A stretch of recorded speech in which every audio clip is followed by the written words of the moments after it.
സമാധാനത്തിനുള്ള Nobel പുരസ്കാരം American president Donald ട്രംപിന്. ഇങ്ങനെ ഒരു വാർത്ത കേൾക്കാൻ അധിക നാൾ കാത്തിരിക്കേണ്ടി വരില്ല. ട്രംപും ചില നേതാക്കളും ഒഴികെ ലോകം മുഴുവനും ചിലപ്പോൾ പൊട്ടിച്ചിരിച്ചേക്കാം ആ വാർത്ത കേട്ട്. വീരപ്പന് മൃഗസ്നേഹ പുരസ്കാരം നൽകുന്നതിന് തുല്യമാണ് ട്രംപിന് സമാധാനത്തിനുള്ള ലോകത്തിലെ ഏറ്റവും പരമോന്നത പുരസ്കാരം നൽകുന്നത്. എന്തായാലും ട്രംപ് നൊബേൽ സ്വീകരിക്കുന്നത് കാണാൻ കാത്തിരിക്കുകയാണ് ഒരാൾ. മറ്റാരുമല്ല, ഇസ്രായേൽ പ്രധാനമന്ത്രി ബെഞ്ചമിൻ നെതന്യാഹു. വാഷിംഗ്ടണിൽ ഇരു രാഷ്ട്രത്തലവന്മാരും തമ്മിൽ നടക്കുന്ന കൂടിക്കാഴ്ചയിലാണ് ട്രംപിനെ സുഖിപ്പിക്കാൻ നെതന്യാഹുവിന്റെ പ്രഖ്യാപനം വന്നത്. മിഡിൽ ഈസ്റ്റിലെ സംഘർഷങ്ങൾ അവസാനിപ്പിക്കാനുള്ള ട്രംപിന്റെ ശ്രമങ്ങളെ പ്രശംസിച്ചുകൊണ്ടാണ് സമാധാനത്തിനുള്ള പുരസ്കാരത്തിന് ട്രംപിന്റെ പേര് നിർദ്ദേശിച്ചുകൊണ്ട് നൊബേൽ സമ്മാന കമ്മിറ്റിക്ക് കത്തയച്ചതായി പറയുന്ന ഒരു കത്ത് നെതന്യാഹു അമേരിക്കൻ പ്രസിഡന്റിന് സമ്മാനിച്ചത്. ഇറാനെതിരെ ഇസ്രായേലും അമേരിക്കയും നടത്തിയ ആക്രമണത്തെക്കുറിച്ചും ഗാസയിൽ 21 മാസമായി തുടരുന്ന യുദ്ധത്തിന് ഇടവേള ഉണ്ടാക്കുന്നതുമൊക്കെ ചർച്ച ചെയ്യാനാണ് പ്രധാനമായും ട്രംപും നെതന്യാഹുവും ഒരുമിച്ചിരിക്കുന്നത്.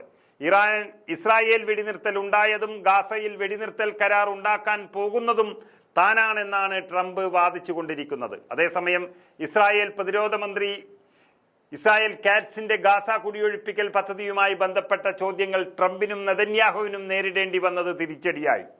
വൈറ്റ് ഹൗസിലെ ബ്ലൂ റൂമിൽ ഒരുക്കിയ അത്താഴത്തിന് മുമ്പായിട്ടായിരുന്നു ഗാസയിലെ എല്ലാ പാലസ്തീനികളെയും റാഫയിൽ നിർമ്മിക്കുന്ന ഒരു ക്യാമ്പിലേക്ക് നിർബന്ധിച്ചു മാറ്റാൻ ഇസ്രായേൽ പദ്ധതിയിടുന്നുണ്ട് എന്ന റിപ്പോർട്ടുകളുമായി ബന്ധപ്പെട്ട ചോദ്യം ഇരുവർക്കും നേരെ വന്നത്. ഗാസയിൽ നിന്ന് പലസ്തീനികളെ ബലമായി നീക്കം ചെയ്യണമെന്ന് വിശ്വസിക്കുന്നുണ്ടോ എന്ന് ട്രംപിനോടാണ് ആദ്യത്തെ ചോദ്യം ഉയർന്നത്. ചോദ്യത്തിന് ഉത്തരം നൽകാൻ ട്രംപ് നെതന്യാഹുവിനോട് ആവശ്യപ്പെടുകയാണ് ഉണ്ടായത്.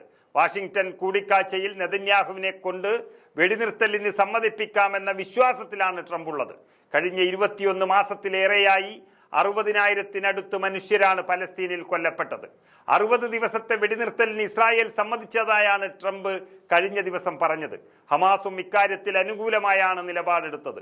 ബന്ദികളുടെ മോചനം, ഗാസയിലെ പ്രധാന കേന്ദ്രങ്ങളിൽ നിന്നുള്ള ഇസ്രായേൽ സേനയുടെ പിന്മാറ്റം, ഗാസയ്ക്കുള്ള സഹായ വിതരണത്തിനുള്ള തടസ്സങ്ങൾ നീക്കുക തുടങ്ങിയ കാര്യങ്ങൾ വെടിനിർത്തലിന് പിന്നാലെ ചർച്ചയാകുമെന്നും ട്രംപ് പറഞ്ഞിരുന്നു. എന്നാൽ വെടിനിർത്തൽ പറയുമ്പോൾ തന്നെ ഇസ്രായേൽ ഗാസയിൽ കൂട്ടക്കുരുതി തുടരുകയാണ്. 300-ലധികം പേരാണ് കഴിഞ്ഞ ആഴ്ചകളിലായി കൊല്ലപ്പെട്ടത്.